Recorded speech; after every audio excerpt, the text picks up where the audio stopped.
invito a que nos concentremos en esta mañana y escuchemos lo que Dios quiere hablar a nuestra vida. ¿Amén? No sé si alguna vez alguien le ha dicho, pero ¿me estás escuchando o no? Pero escúcheme.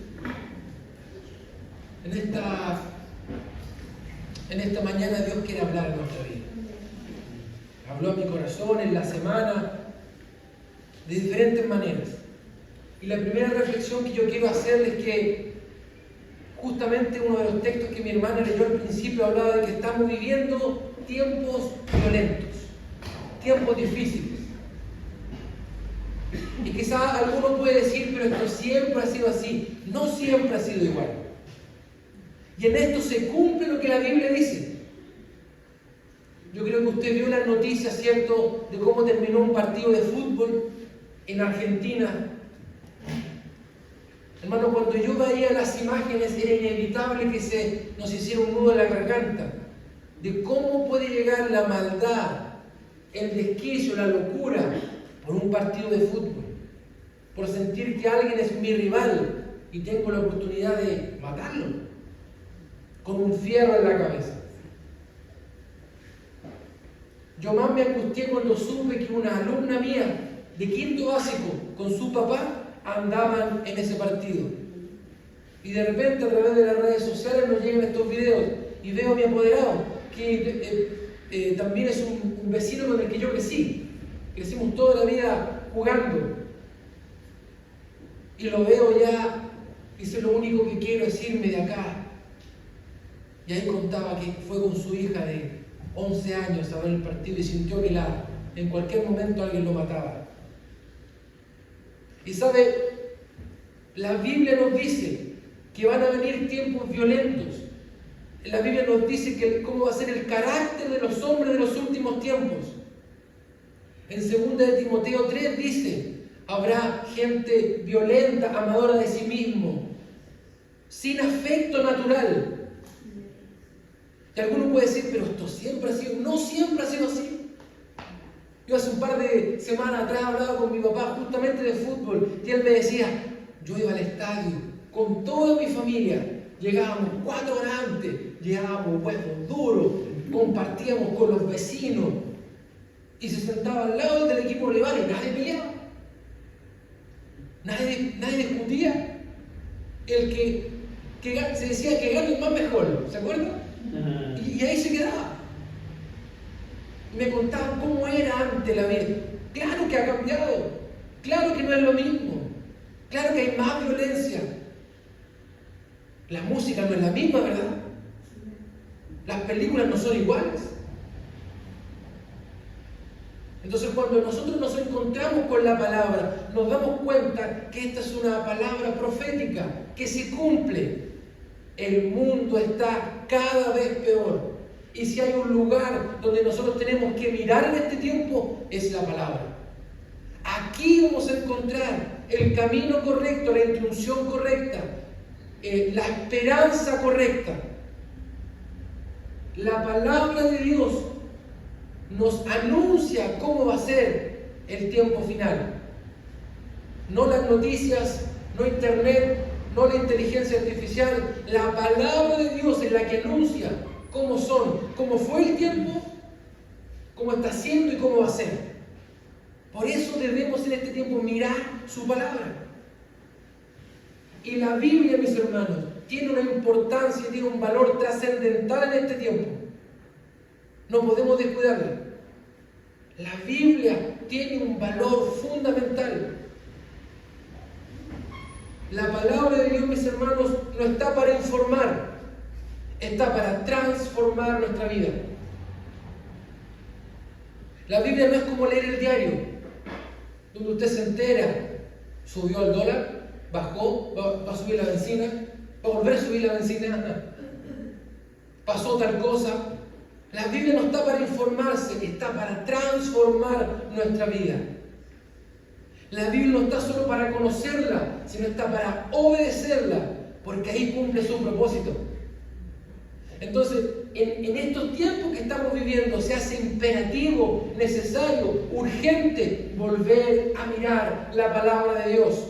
volver a escuchar el mensaje de Cristo, un mensaje que no pasa de moda. Y esto usted lo sabe, pero aplíquelo, vívelo en su vida. El mensaje de Jesús lo han intentado callar, este libro lo han intentado quemar de diferentes culturas, diferentes imperios, pero no lo han logrado. Porque inclusive, aunque quemen todas las Biblias del mundo, la palabra de Dios es viva y eficaz. No necesita estar escrita en un libro. La palabra es poder. ¿Por qué? Porque es palabra de Dios. Por eso, mis hermanos, hoy día es urgente volver a la Biblia y escuchar este mensaje que no pasa de moda. El mensaje de Jesús. El mensaje transformador de Cristo. Jesús en su mensaje nos deja verdades eternas, no frases motivacionales. Hoy día existen los motivadores a las empresas, ¿cierto? Cuando las empresas están decayendo en las ventas, llegan unos coaching, motivadores, y empiezan a decir, tú eres el mejor, puedes vender más, ¡pah! Y la gente queda como, oh, que imposible, voy a salir a vender porque soy el mejor. Pero eso dura un tiempo, ¿no? La palabra, las frases de Jesús no son palabras motivacionales, son verdades eternas. Y en su actuar, en el actuar de Cristo, en el cómo Él actuó, cómo Él decidió, es el ejemplo para nuestra vida. Las palabras de Cristo son eternas y el ejemplo que nos dejó en nuestra vida es aquello que nosotros debemos seguir, es el modelo perfecto de vida. Por eso es tan urgente volver a llenar nuestra mente y nuestro corazón de la palabra de Dios, viva y eficaz. Por eso hoy día vamos a seguir viendo cómo Jesús, por medio de sus palabras y cómo por medio del encuentro con alguien, transformó la vida de un individuo. Por eso, encontrarnos con Él y rendirnos delante de Él cambiará el curso de nuestra vida.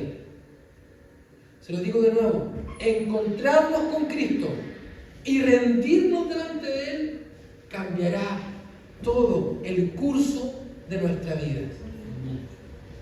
¿Cuántos creen un cambio en su vida? ¿Cuántos no quieren seguir siendo iguales? Yo no quiero seguir siendo igual. Yo sé que hay cosas que Jesús tiene que seguir transformando, y en su vida usted también sabe que hay cosas que deben ser transformadas. Hoy día vamos a ver la historia de Jesús y un paralítico. No se nombra, pero esta historia es hermosa porque no solo involucra la sanidad del hombre, sino la actitud de sus amigos. Y es una enseñanza preciosa. Marcos 2, del 1 al 8. Vamos a leer ahí en Marcos 2.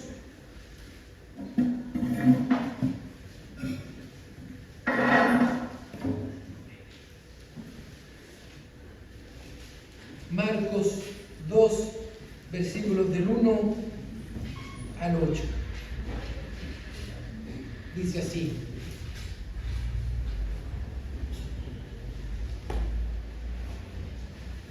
entró Jesús otra vez en Capernaum después de algunos días y se oyó que estaba en casa, e inmediatamente se juntaron muchos, de manera que ya no cabía ni aún en la puerta, y les predicaba la palabra. Entonces vinieron a él trayendo un paralítico que era cargado por 4, y como no podían acercarse a él a causa de la multitud, descubrieron el techo de donde estaba, y haciendo una abertura bajaron el lecho en que yacía el paralítico. Al ver Jesús la fe de ellos, dijo al paralítico: hijo, tus pecados te son perdonados. Estaban allí sentados algunos de los escribas, los cuales cavilaban en sus corazones: ¿por qué habla este así? Blasfemias dice. ¿Quién puede perdonar pecados sino solo Dios? Y conociendo luego Jesús en su espíritu que cavilaban de esta manera dentro de sí, en sus corazones, y conociendo luego Jesús en su espíritu que cavilaban de esta manera dentro de sí mismos, les dijo: ¿Por qué caviláis así en vuestros corazones? ¿Qué es más fácil decir al paralítico, tus pecados te son perdonados? ¿O decirle, levántate, toma tu lecho y anda? Pues para que sepáis que el Hijo del Hombre tiene potestad en la tierra para perdonar pecados. Y dijo el paralítico, a ti te digo, levántate, toma tu lecho y vete a tu casa. Entonces él se levantó enseguida y tomando su lecho salió delante de todos, de manera que todos se asombraron y glorificaron a Dios diciendo, nunca hemos visto tal cosa. Hermano, lo primero que vemos acá son amigos. Y yo me acordé de una alabanza muy antigua que dice, un amigo es una luz. ¿La conoce? No, algunos la conocemos, no, porque no es una alabanza. Pero esta canción yo la escucho en todas las despedidas de Puerto Medio. Un amigo es una luz en medio de la oscuridad. Y saben que estos amigos fueron una luz en medio de la oscuridad de un hombre que sufría, de un paralítico. Hermano, este es un llamado para nosotros como hijos de Dios. Nosotros debemos llevar a la gente a Cristo. Nosotros debemos mostrar a Cristo con nuestra vida.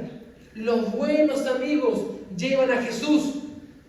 Si usted tiene dudas si sus amigos son buenos o son malos, si sirven o no, los buenos amigos llevan a Jesús. No nos llevan a otra parte. Y no solo lo llevan físicamente como Él, sino que también lo demuestran con su fe, con sus acciones. A esos buenos amigos no los detiene la multitud, sino que persisten. Hermanos, si hay algo que nosotros como hijos de Dios debemos hacer y persistir, es en llevar a Jesús a todos los rincones. En nuestras conversaciones debe abundar la palabra de Dios. Quizás en algún momento nos van a criticar. Quizás esa multitud que entorpece puede ser la gente que nos critica. Ya va a empezar a hablar de la Biblia. Debe haber un momento en que nosotros también debemos citar lo que Dios dice. Los buenos amigos llevan a Jesús. Los buenos amigos hacen esfuerzos. ¿Por qué? Por romper techos. ¿Se dan cuenta la historia de ellos? Nada los detuvo. Querían la sanidad para los amigos. Dijeron, Jesús puede hacerlo. Llegaron al lugar. Había mucha gente. Se podían haber devuelto. No podemos entrar. No alcanzamos entrada. Devolvámonos. No. Nosotros queremos lo mejor para nuestro amigo. ¿Y qué hicieron? Buscaron una estrategia. Se subieron al techo. Hicieron un agujero. Imagínense que en este mismo momento yo predicando, la iglesia llena, y de repente alguien empieza así,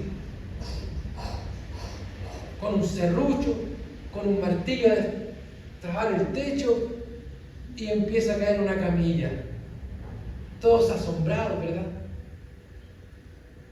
Jesús asombrado de la fe. Hermano, Dios responde a su fe. Dios responde a esa acción de fe. Por eso la invitación es a confiar en su palabra y llevarla a aquellos que necesitan, y va a haber fruto, va a haber resultado. Recuerde, los buenos amigos llevan a Jesús, no lo detienen la multitud, rompen techos, o sea, se esfuerzan, porque ellos saben que la solución es Cristo. Nosotros hemos entendido que la solución para nuestra vida es Cristo. Por eso, compartámosla. Hermano, por eso invite. No se canse de invitar a alguien. Te invito a la iglesia. Todos los domingos, 11 de la mañana. El que no puedo venir, yo te traigo. El que no tengo Biblia, yo te regalo una. Porque la gente va a poner todas las excusas posibles para no venir. También usted haga un esfuerzo. Atráigalos. Como estos 4 amigos que decidieron llevar a Jesús a su amigo enfermo. Usted también haga el esfuerzo, busque la estrategia de llevar a Jesús a esos amigos, a los que usted conoce que necesitan del Señor. Y otra enseñanza que nos deja acá, mis hermanos, que es muy potente, es que Jesús nos ofrece su perdón.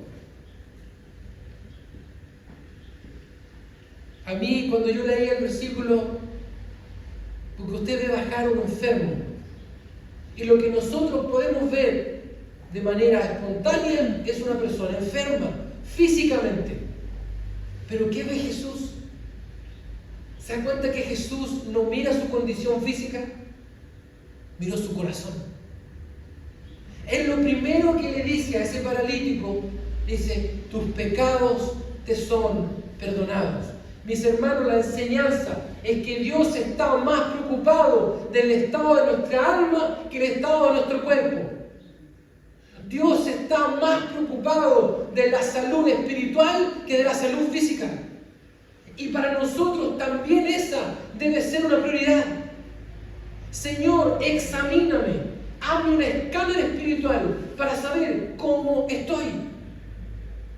Mis hermanos, la importancia de sanar primero el alma. Jesús le dice, eres un pecador, necesitas perdón. Es impresionante que la Biblia nos cuenta que él se ha enojado. ¿Cómo es la cuestión? Yo vengo porque estoy enfermo y el caballero acá de barba me dice que soy un pecador, que necesito perdón de pecados.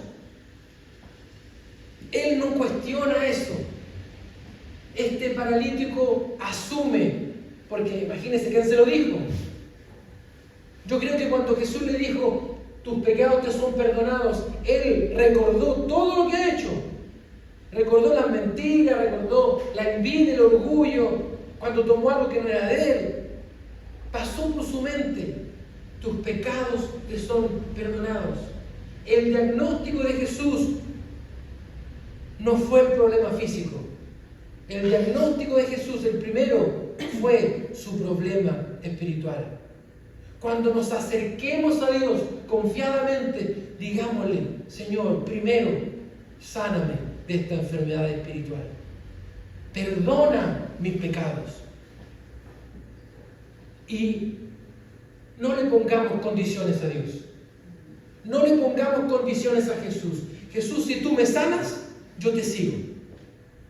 Si tú me sanas, yo te pido perdón y comienzo a arrepentirme de mis pecados. Aquí este paralítico no puso condiciones. Quizás no estaba en condición de pedir. Tengo algo que pedir yo antes que me sanen. Porque recuerde que él fue llevado. Quizás hasta fue llevado en su contra. Pero se encontró con Jesús cara a cara. No le pongamos condiciones al Señor. No le digamos, Señor, haz esto primero, sáname primero, interven en tal actividad, resuelve mis problemas primero. Lo primero que debemos hacer es traer nuestra alma, nuestra vida completa y decir, Señor, necesito tu perdón, necesito arrepentirme. Mateo 6:33 dice, Mateo 6:33, mas buscad primeramente el reino de Dios y su justicia, y todas estas cosas os serán añadidas. El versículo nos pone en la posición correcta. Nos dice, ¿qué es lo primero que nosotros debemos buscar? El reino de Dios. Usted se puede preguntar, ¿y qué es el reino de Dios? Bueno, en Mateo 4:17 dice, y Jesús predicaba el reino de Dios. ¿Y qué predicaba? Arrepentíos y convertíos, porque el reino de los cielos se ha acercado.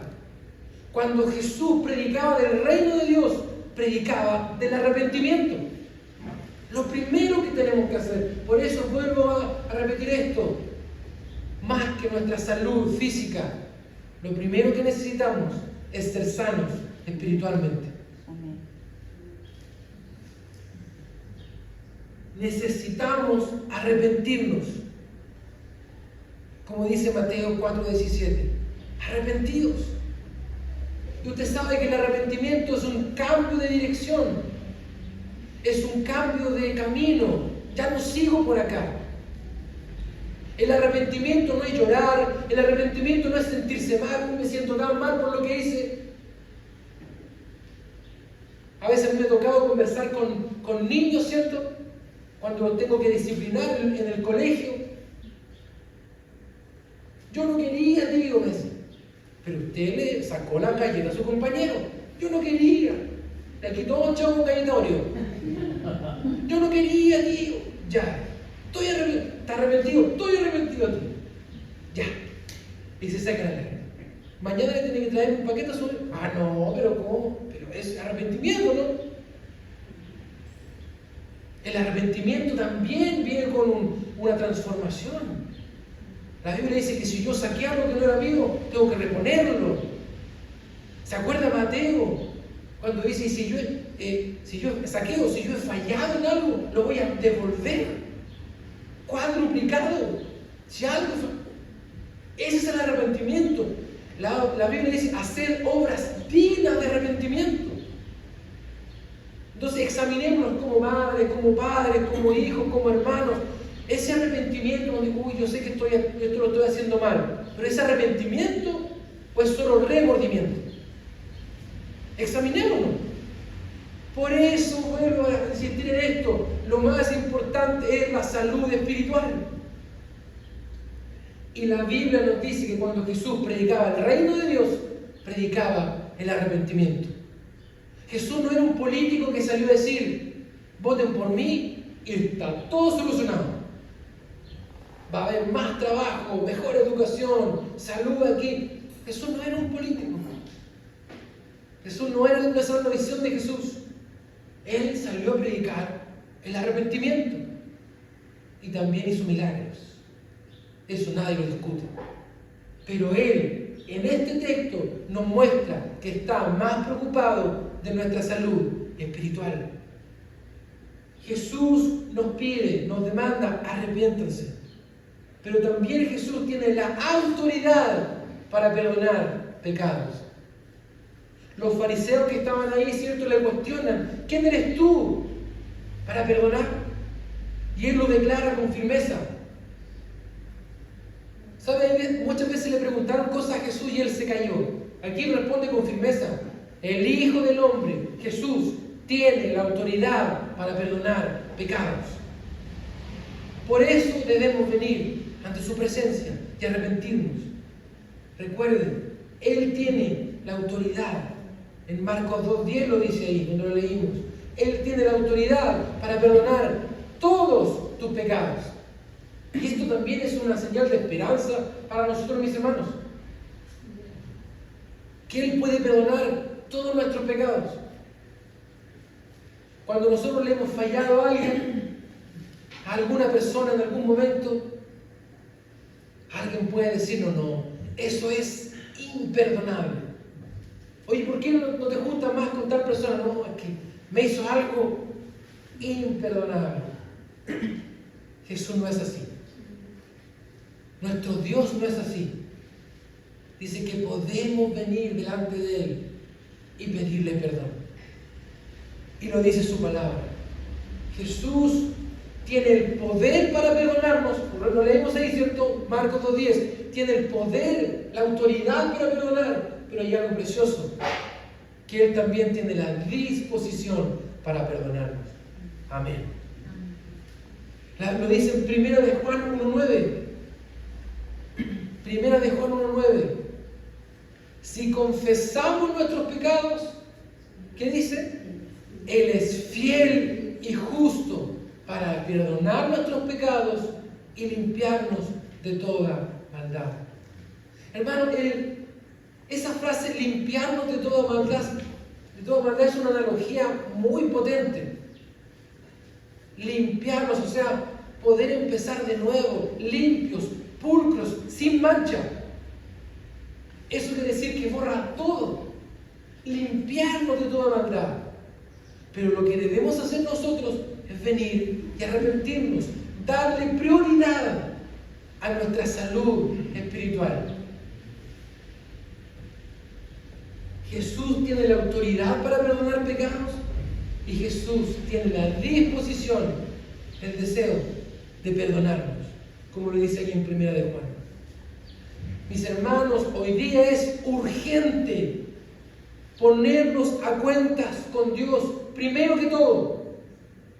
Hoy día se hace urgente ponernos a cuenta con Dios, primero que todo. Mire, Isaías 1:18. Mire la invitación que viene del corazón mismo de Dios. Isaías 1:18. Venid luego, dice Jehová, y estemos a cuenta. Qué hermoso. Venid luego, dice Jehová, y estemos a cuenta. Si vuestros pecados fueren como la grana, como la nieve serán emblanquecidos. Si fueren rojos como el carmesí, vendrán a ser como blanca lana. Esa es la invitación que nos hace Dios. Y se cumple por medio de Jesucristo. Si nuestra vida está sucia, atormentada, en pecado, podemos venir delante de Él. ¿Quién es el que invita? Dios mismo. Dios mismo por medio de Jesucristo. Venid luego, dice Jehová, y estemos a cuenta. Él quiere pagar nuestra cuenta. Él quiere que estemos en comunión con Él. Hermanos, ¿dónde podemos estar mejor que en presencia de Dios? ¿Dónde podemos estar mejor que en comunión con Cristo? Venid luego, dice Jehová. Hermanos, dice Jehová. Él nos invita y estemos a cuenta. ¿Sabe de qué me acordé? Hoy día no se hace mucho, pero años atrás los negocios tenían una libreta. ¿Se acuerdan? ¿Alguien se acuerda de la libreta de los negocios, no?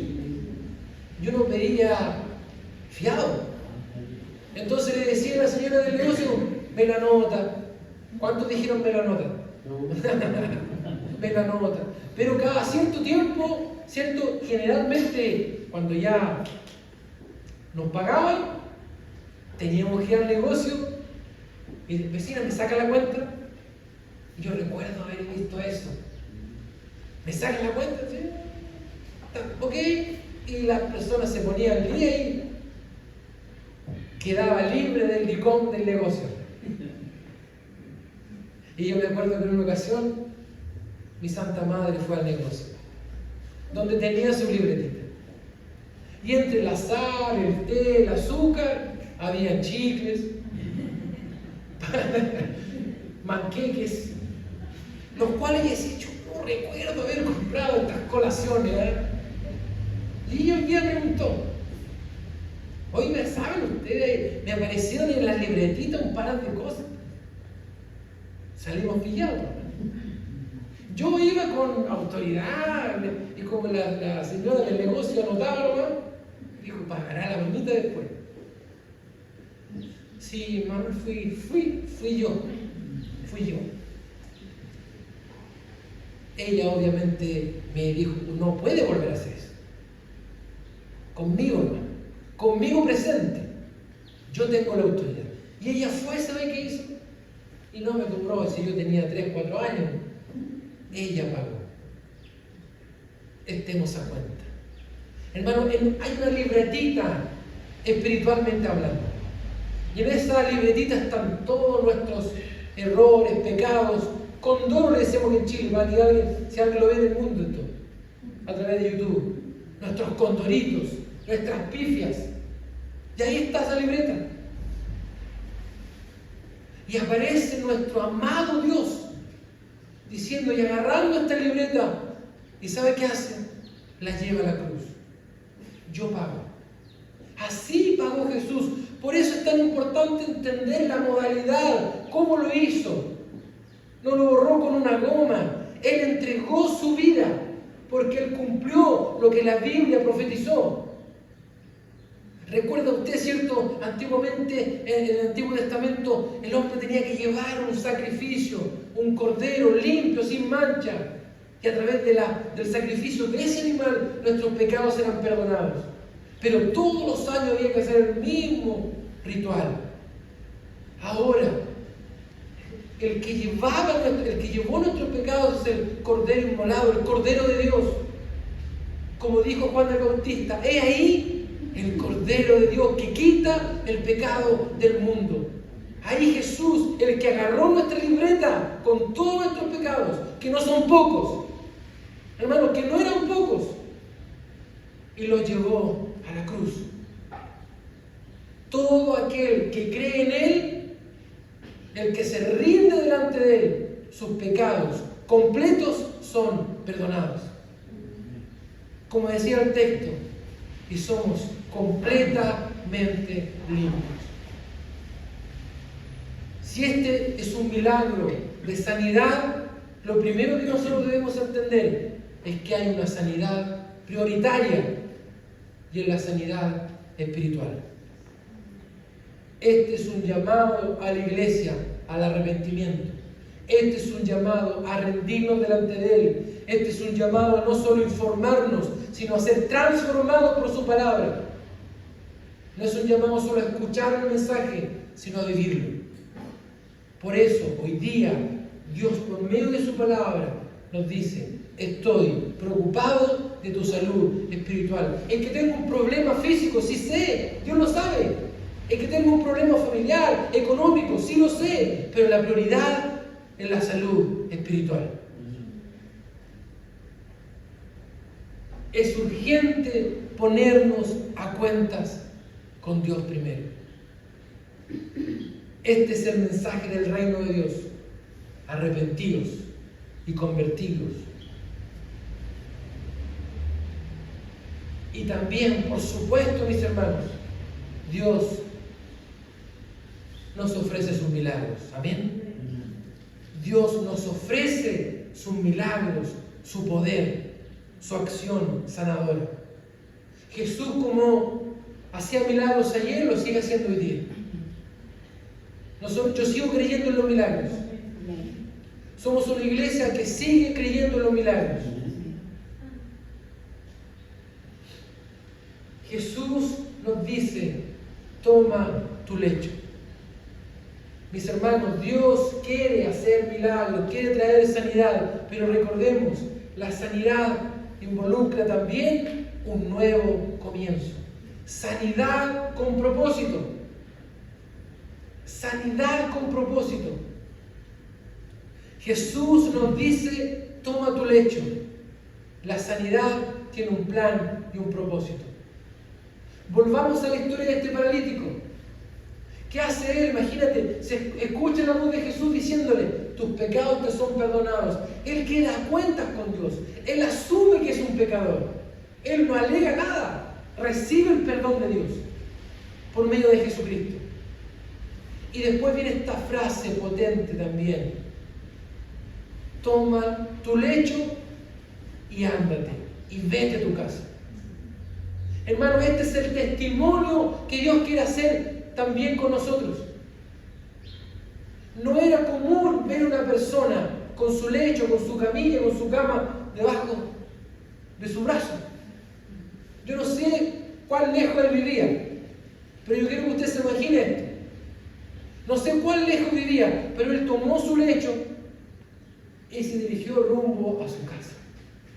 Y la gente lo tiene que haber mirado y haber pensado: ¿quién es ese? No es paralítico, no puede ser, pero él siempre andaba con su cama para todos lados, lo llevaban para todos lados y ahora él le lleva del brazo. ¿Qué habrá pasado? Mis hermanos, todo lo que nos pasa en nuestra vida tiene un propósito, y ese propósito es glorificar a Dios, y ese propósito es darle la gloria a Dios, es reconocer que Jesús es el que ha hecho en nuestra vida. Cuando nuestra hermana recién comentaba que ella no se sintió sola en medio de un periodo de prueba, ¿saben quién hace eso? Dios. Es Dios obrando. Nos damos cuenta que no son las casualidades, porque Dios interviene de esa manera. ¿Sabe? Cuando me recordó un testimonio que vivió mi esposa cuando perdimos al que iba a ser nuestro tercer bebé. Ella tuvo que ir y estar hospitalizada y hacerle un trabajo bien complicado que se llama legrado, ¿verdad? Que es muy complejo. Y cuando ella dice por la camilla, triste, porque es un proceso muy triste. De pronto escucho una voz. Es una enfermera que habla con el doctor y dice: doctor, ¿sabe qué? Mi compañera no pudo venir, me llamó a mí. Y de repente la enfermera dice: Catita, era una hermana de la iglesia, que ese día no le tocaba trabajar. Hermano, y ella comenzó a orar por mi esposa en uno de los momentos más difíciles que nos ha tocado vivir como familia. Dios no la dejó sola. Y ella contaba que estaba ahí y estuve orando, y mientras estaba pasando todo lo que había que pasar médicamente hablando, estaba ella orando. Dios puso un ángel ahí. El ángel de Jehová acampa alrededor de los que le temen y los defiende. Amén. Y muchas veces usted y yo vamos a ser esos ángeles. Amén. Por eso vuelvo al punto, el primero. Seamos buenos amigos y llevemos a Jesús. Dios nos va a usar y nos va a poner en el lugar apropiado. Y Él también pone personas en el lugar apropiado en el momento exacto que lo necesitamos. Cada uno de los conflictos que podamos estar viviendo tiene un plan y tiene un propósito: mirar a Cristo. Y esto que es una prueba hoy día es el testimonio de mañana. Amén. Lo que es una prueba hoy día va a ser el testimonio mañana. El hecho en su mano es el testimonio de lo que Jesús ha hecho. Cuando Él se paseó, lo que haya transitado, no sé cuántas cuadras, cuántos minutos, el tiempo que Él transitó con ese lecho en su mano, fue el testimonio de lo que Jesús había hecho. Jesús, mis hermanos, tiene poder para sanar toda enfermedad. Y esto lo creemos en fe. Dios tiene poder para sanar toda enfermedad y resolver todo problema. Pero recordemos que también Él todo lo hace con un propósito. Todo lo hace con un plan. Él quiere que tú crezcas. Él quiere que tú madures. Él quiere que tú le conozcas cada día más. Él quiere que tu fe sea madura. Lucas 1:37 dice: porque no hay nada imposible para Dios. Yo digo amén a eso. No hay nada imposible para Dios. El contexto de este versículo es que Elizabeth, la mamá de Juan el Bautista, era estéril, no podía tener hijos. Y el texto dice: y va a dar a luz. Y dice: no hay nada imposible para Dios. Y es cierto, lo sigue siendo. Y no podemos decir, no, es que cada día hay enfermedades más complejas, no hay nada imposible para Dios. Amén. Ya sea en lo físico y en lo espiritual y en lo emocional. No hay nada imposible para Dios. No hay depresión de donde Dios no te pueda sacar. No hay nada imposible para Dios. Hermano, nosotros siempre contamos esto. Nosotros hoy día tenemos una casita, gracias al Señor, que estamos pagando mensualmente. Pero cuando nosotros hicimos el trámite para comprar la casa, en la cuenta del banco teníamos 3.000 pesos.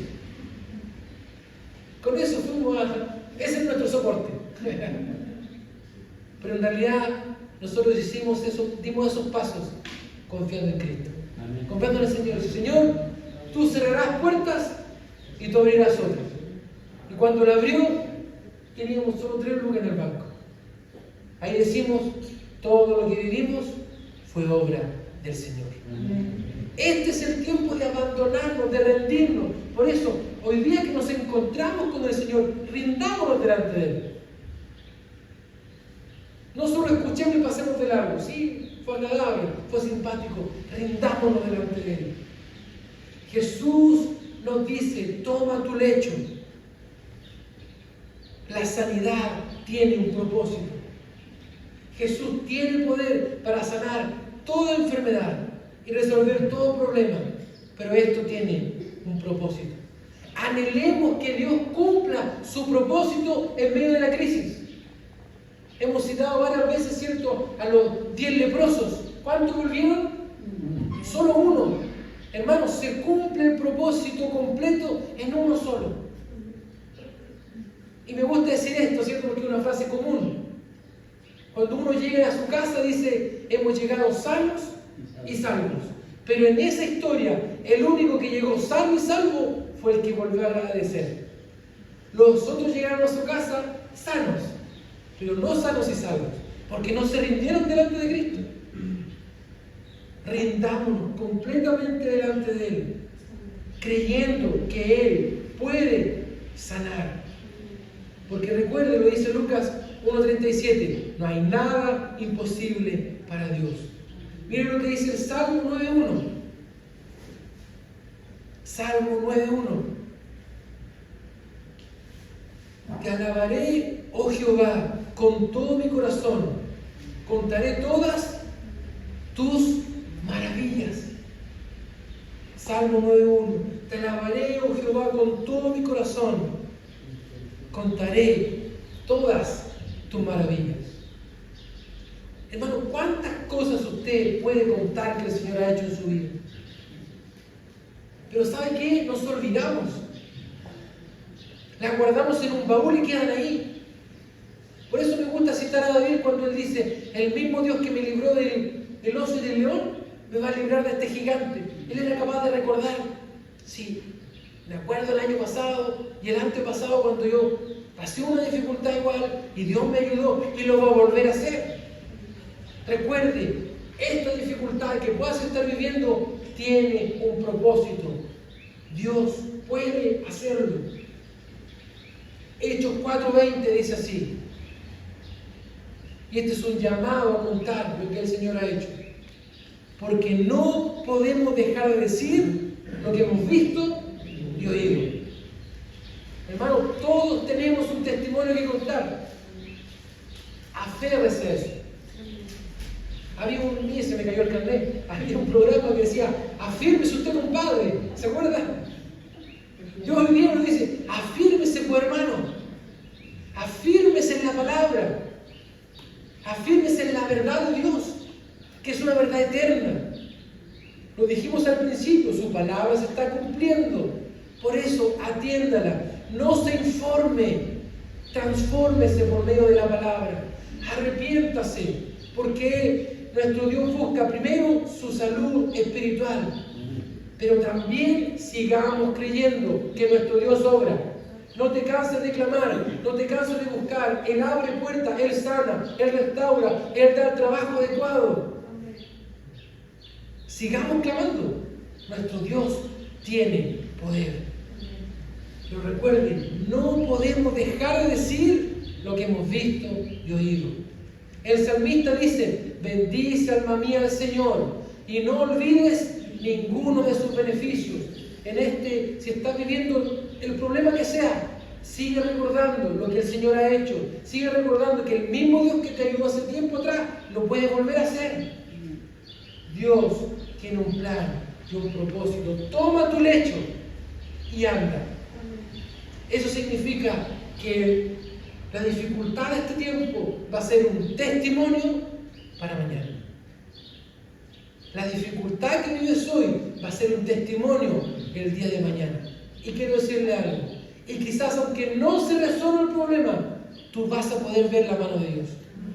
Aún en los no, vemos la mano de Dios. Aún en las negativas de Dios, vemos su mano, vemos su propósito. Y va a haber testimonio. Y te van a decir, ¿cómo pasaste esa prueba? Porque Dios es real. Porque Dios está conmigo. Y quizás no obtuve lo que quise, pero Él me fortaleció y me tomó de su mano. Porque nuestro Dios es real. Recuerden, somos llamados a llevar a Jesús, a mostrar a Jesús. Él hoy día nos ofrece su perdón, porque está preocupado de nuestra salud espiritual. Y por supuesto, la sanidad, la obra de Dios en nuestra vida involucra un nuevo comienzo. Concluyendo, acerquemos a los perdidos a Jesús. Hagamos el esfuerzo como un acto de obediencia, como lo dice Mateo 28, 19 y 20. Ir y hacer discípulos a todas las naciones. 2. La prioridad en nuestra salud espiritual. Jesús nos está llamando al arrepentimiento.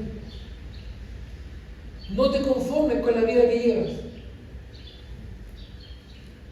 Y Él hará un milagro con un propósito: contar sus maravillas y vivir agradecidos. Dios va a hacer un milagro en nuestra vida para contar sus maravillas y para vivir agradecidos. Este es el llamado, mi hermano, de parte de Dios. Tenemos su palabra, dejémonos transformar por ella. Vamos a orar. Le invito a que incline su rostro.